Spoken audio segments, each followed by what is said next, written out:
উসমান হাদি চলে গেছে, কিন্তু তার যাওয়ার মাধ্যমে লক্ষ হাদি বাংলার ঘরে জন্ম নিচ্ছে। এমনকি আমরা একই সাথে এটাও উত্থাপন করতে চাই যে আমরা পাকিস্তান থেকে আলাদা হয়েছি কারণ দাসত্ব করার জন্য না, আমরা ইন্ডিয়ার আধিপত্য এবং আগ্রাসনের বিরুদ্ধে যদি জান দিতে হয় আমাদের জান দেওয়ার জন্য তৈরি আছি। উসমান হাদি চলে গেছে, আমরাও জীবন দিতে প্রস্তুত, এটাই আমাদের কথা, আর কোনো কথা নেই ভাই।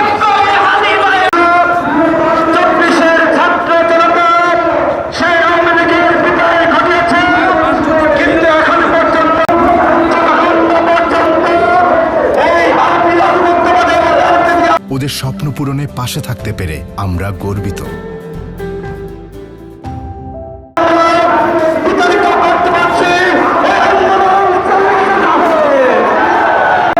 আসলে পতাকা বান্ধা বলতে এটা আমাদের বাংলাদেশের স্বাধীনতার একটা প্রতীক। এটা তো অবশ্যই আমাদের স্বাধীনতার যে একটা বিজয়, এটা আমরা ধারণ করি। দ্বিতীয়ত এটা মাথায় বাঁধলে ভারতের আধিপত্যের বিরুদ্ধে নিয়ে একটা শিহরণ জাগে, এটাই মূল কথা। আমরা ভারতের আধিপত্য থেকে নিয়ে মুক্তি লাভ করতে চাই, এর জন্য যদি জীবন দিতে হয় জীবন দেওয়ার জন্য আমরা তৈরি আছি ইনশাল্লাহ। উসমান হাদি আমাদের দেশের একটা নক্ষত্র ছিল এবং কি জাতির রাজনীতি এবং সার্বভৌমত্বের একজন জ্ঞানী লোক ছিল, দেশের একজন দেশকে এগিয়ে নিয়ে যাওয়ার জন্য একটা ব্যক্তি ছিল। লক্ষ কোটি মানুষের ভিতরে একজন উসমান হাদি, বছরে না যুগে যুগে একজন আসে উসমান হাদি, এটাই হচ্ছে আমার কথা।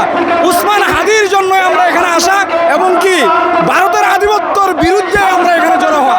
যদি ভারতের বিরুদ্ধে আমাদের জীবন দিতে হয় জীবন দিতে প্রস্তুত আছি। তাদের কাছে পারমাণবিক আছে, কিন্তু আমাদের কাছে মুসলমানের রক্ত আছে। মুসলমান যুগে যুগে রক্ত দিছে, আমরাও রক্ত দিতে প্রস্তুত ইনশাআল্লাহ। বিচার আমরা চাই যাতে আমাদের বাংলাদেশের রাষ্ট্রীয়ভাবে তাদের সাথে আপাতত যাতে সমস্ত কূটনৈতিক সম্পর্ক বন্ধ করা হয় নির্বাচনের আগ পর্যন্ত। নির্বাচনের পরে এটার ফয়সালা হবে ইনশাআল্লাহ কূটনৈতিকভাবে। আমরা চাই আমাদের সঠিক সম্মানের ভিত্তিতে যাতে তাদের সাথে বন্ধুত্ব হয়, সঠিক সম্মানের ভিত্তিতে যাতে সব কিছু হয়। কারো দাসত্ব করার জন্য আমরা পাকিস্তান থেকে আলাদা হই নাই। সুতরাং আমরা স্বাধীন বাংলাদেশ চাই। আমাদের সার্বভৌমত্বের উপরে কেউ মাথা গালাক, এটা আমরা চাই না। বাংলাদেশের যুব সমাজকে, বাংলাদেশের স্বাধীনতা জনগণকে ভারত আধিপত্যবাদী শক্তি ষড়যন্ত্র করে তাদেরকে খুঁজে খুঁজে হত্যা করার পরিকল্পনা করেছে। আজকে বাংলাদেশ, আজকে শাহবাগ জেগে উঠেছে। এই আধিপত্যবাদী শক্তি ভারতীয় ইস্ট ইন্ডিয়ান কোম্পানির যে ষড়যন্ত্র ছিল তদ্রূপ এই ভারত আবার বাংলাদেশের স্বাধীনতার সার্বভৌমত্বকে নস্যাৎ করতে চায়। স্বাধীন চেতা জনগণকে দমিয়ে তারা এদেশকে লুটপাট করে খেতে চায়। এটাই জাতি আর হতে দেবে না। এই জাতি গর্জে উঠবে এবং শরীফ হাদির রক্তের বদলা নেবে, প্রতিশোধ নেবে। আমরা চাই হাদিকে যারা হত্যা করেছে তাদেরকে খুঁজে বের করে বাংলাদেশের আইনের কাছে সমর্থ করে তাদেরকে বিচারের আওতায় এনে ফাঁসি দেওয়া হোক। আর কোনো হাদি যেন তাদের জীবন দিতে না হয়, আর কোনো হাদি যেন তাদের রক্ত দিতে না হয়, সেটা আমাদেরকে এই রাষ্ট্রের কাছে দাবি। আজকের ইন্টারিম গভর্নমেন্ট ডক্টর ইউনূসের কাছে দাবি, কোনোভাবেই ভারতকে আর কোনোভাবেই ছাড় দেওয়া যাবে না। ভারতকেও রুখে দিতে হবে। বাংলাদেশের জনগণকে ঐক্যবদ্ধ করে আগামী নির্বাচনের মাধ্যমে যে সরকার আসবে সেই সরকার হবে ভারত বিরোধী সরকার, আধিপত্য বিরোধী সরকার, একটি কল্যাণমূলক সরকার, কল্যাণকামী সরকার। গণমানুষের জন্য তারা কাজ করবে, এটা আমাদের দাবি। এটা স্বাধীন দেশ, স্বাধীন দেশের পতাকা। এই পতাকা আমার পতাকা, আমার দেশের পতাকা দিলে আমার বুক কেঁপে ওঠে।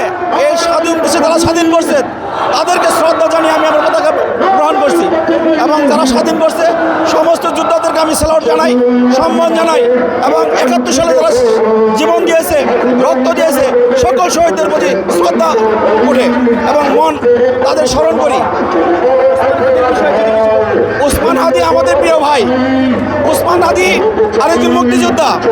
এই দেশকে ২৪শে জুলাই আগস্টে উসমান হাদির নেতৃত্বে স্বাধীন হয়েছে। সেই স্বাধীনকে উসমান হাদি সফল করেছে।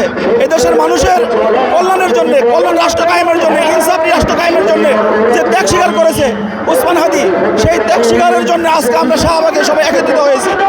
আল্লাহ তাআলা উসমান হাদিকে জান্নাত দিবে, শহীদের মর্যাদা দিবে এবং শহীদের মর্যাদা আমরা সর্বদলীয় জোট এবং 8 দলীয় জোট সর্বদলীয় মানুষ, দেশের মানুষ তার জন্য দোয়া করবো, আল্লাহ তাআলা যেন তাকে শহীদের মর্যাদা জান্নাতবাসী করে।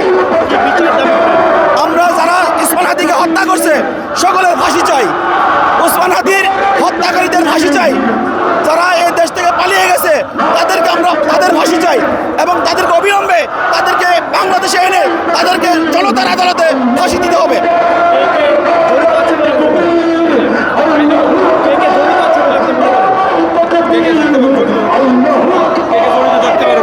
এটাকে আধিপত্যবাদী গোষ্ঠী এবং এই দেশে তাদের দ্বারা দোষর এবং দালাল বলে ভারতের আধিপত্য শক্তি এটা জড়িত থাকতে পারে, ভারতের ল জড়িত থাকতে পারে। আমাদের বাংলাদেশের যারা আইন শৃঙ্খলার দায়িত্বে আছেন কারা এর সাথে জড়িত তাদেরকে খুঁজে বের করতে হবে। আমরা তাদের কাছে অবিলম্বে আবেদন জানাই, যারা আমাদের ফেসিবাদের দোষর রয়েছে প্রত্যেক ফেসিবাদের দোষরকে খুঁজে খুঁজে বের করে আদালতের মাধ্যমে তাদের শাস্তি দেওয়া হোক। আমরা বলতে চাই যে ওসমান হাদি হচ্ছে আমাদের এই প্রজন্মের দ্বিতীয় মুক্তিযোদ্ধার অন্যতম রাজপথে লড়াকু সৈনিক। ওসমান হাদি শুধু কোনো রাজনৈতিক দল নয়, সে বাংলাদেশের 18 কোটি মানুষের এবং এই দেশের মানুষের মুক্তি সংগ্রামের সাংস্কৃতিক লড়াইয়ের আমাদের অন্যতম বীর হচ্ছে ওসমান হাদি।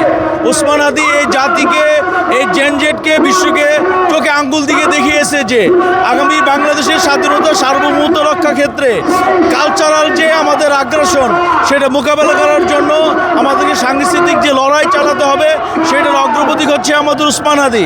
ওসমান হাদি আমাদেরকে এটাই শিখিয়ে গেছেন যে কোনো জালিম এবং কোনো রক্তচক্ষুকে পরোয়া করা যাবে না।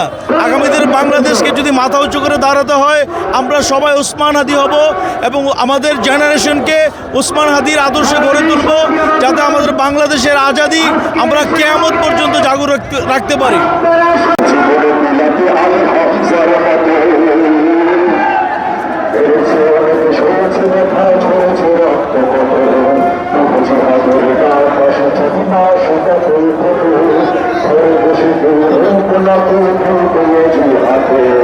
যাবে রাজপথে জীবনে বিলাতে আল্লাহ